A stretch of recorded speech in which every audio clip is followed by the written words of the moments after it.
Today with the Civic, I'm going to be showing you how to gravity bleed your brakes to flush out brake fluid so that you can put race brake fluid in your car.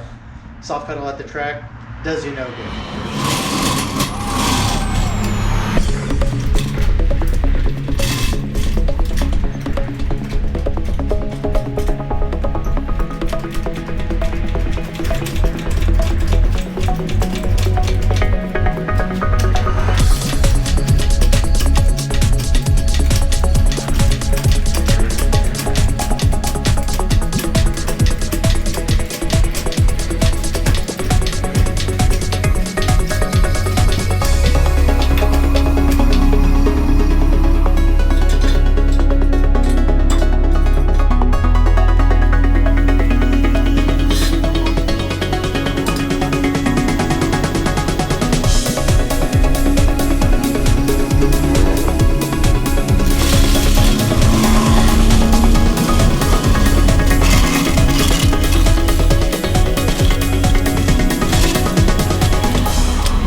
Today we're bleeding brakes on the Civic.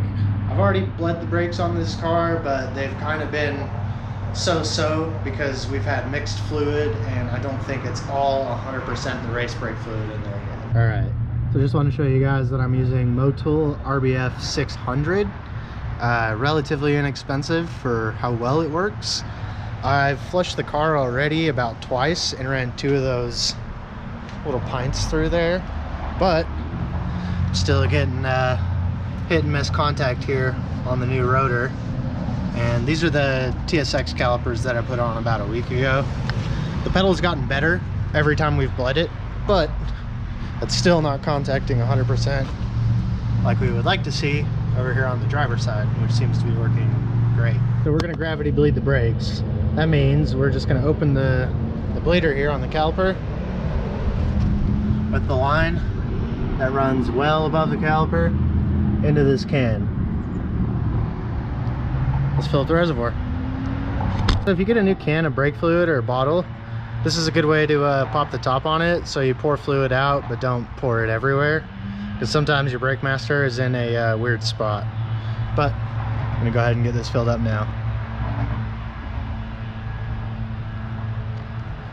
Should be a nice clear or light yellow color. If it's good brake fluid, it will start to turn a darker brown color once it goes bad or takes on too much moisture. Now we got that full. Just gonna crack this bleeder. Hopefully we see some gross fluid or just good bubbles come out maybe.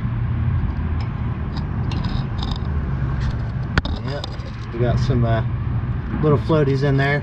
I don't know if the camera picks up on those, but I believe the white floaty like clear stuff is what's causing me my soft pedal.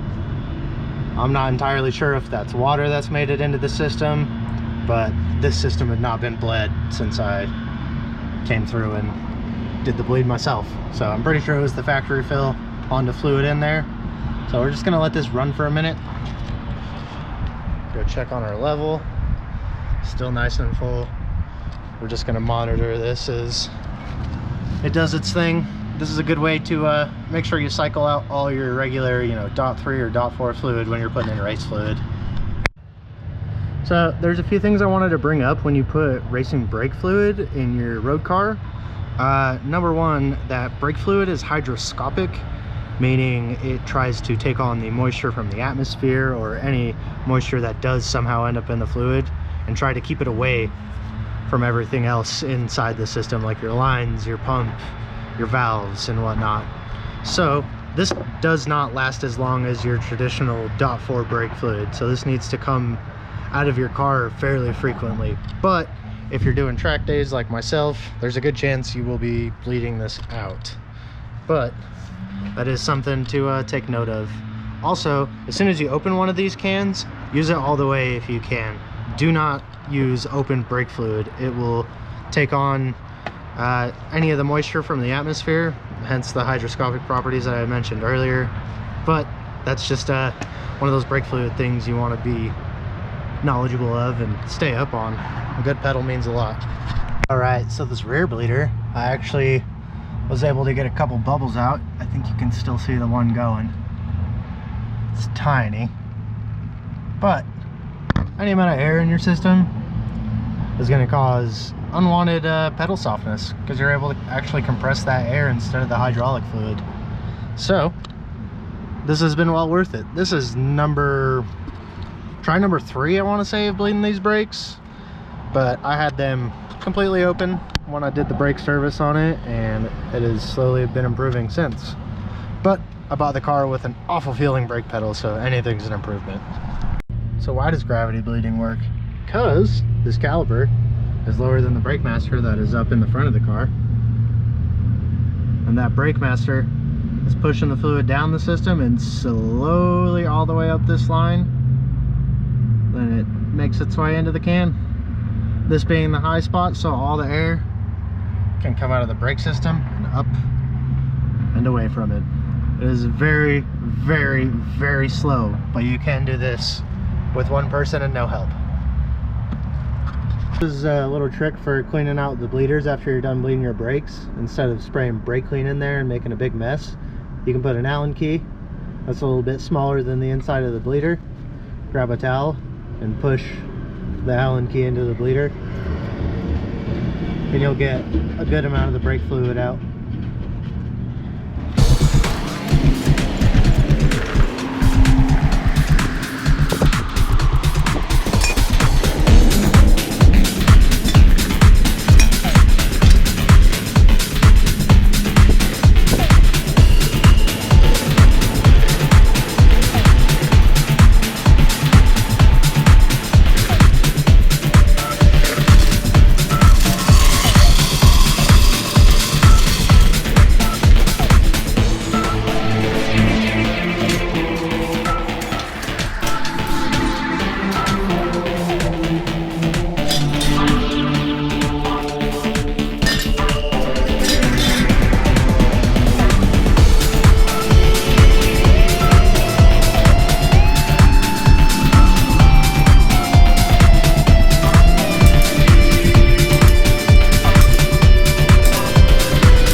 Today to make the ending to this brake bleed video, just so I had some time to put some miles on the car and see if the brakes actually improved.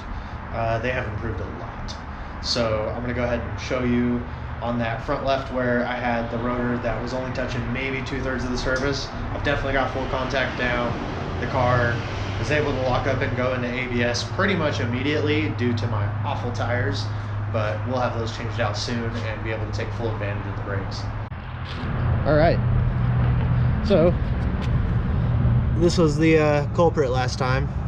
Now I've got nearly full contact on the rotor face. We're wearing away that center part a little more now, getting that full pad contact with the TSX calipers. Not a particular fan of my cheapo mismatched wheels, but they are what they are. They can be places. But you can see the tires there. I don't know if it's picking it up, but they're basically super bald Blizzak snow tires, almost 10 years old, probably. They're WS80s. They don't even make those anymore. But she stops.